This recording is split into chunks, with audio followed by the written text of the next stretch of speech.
presentation, but I believe at this point we would turn to Treasurer Tobias Reed. Mr. Treasurer, thank you so much for being with us this morning. Thank you, Mr. Chair, committee members. I'm Tobias Reed. I have the honor of serving as state treasurer, and I'm here with a slightly different perspective and with the role of providing an introduction to another angle on this question. I came to this question through a different route. Had the pleasure of serving as co-chair with Labor Commissioner Val Hoyle of the Governor's Wildfire Economic Recovery Council. Council was charged with evaluating the economic and community needs that arose from the devastating wildfires last fall. And as part of that conversation, we really highlighted the notion that broadband is a utility that is essential to everyone. If it ever was a luxury, it's certainly not that now. And as you know and have heard today and beyond, broadband is fundamental to just about every level of education, employment, commerce, emergency response, law enforcement, healthcare, agriculture, and many more. That's true within each of these sectors and for every Oregonian within them.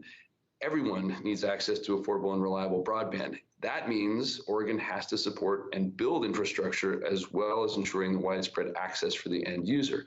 In fact, I would submit that access to broadband internet is an equity issue, and it also plays a role in our state finances. That's where I think we have a different perspective to offer to this discussion, because part of our job at the Treasury is to look after the state's credit rating and to participate in regular conversations with rating agencies.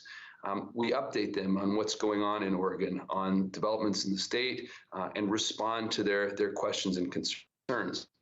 In addition to assessing the numbers in Oregon and our track record of prudent debt management, these rating agencies look at the state's plans to mitigate future risks.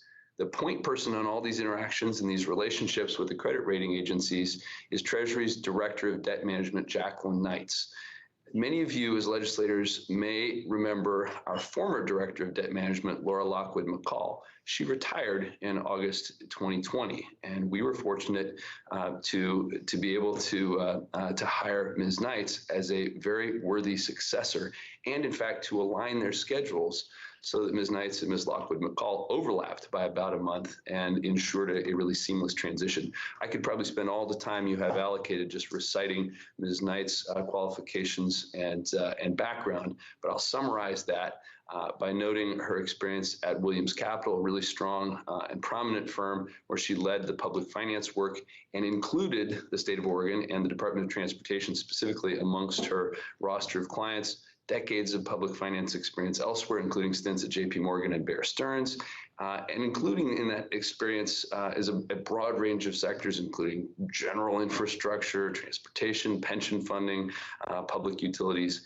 and including a really broad range of financial products.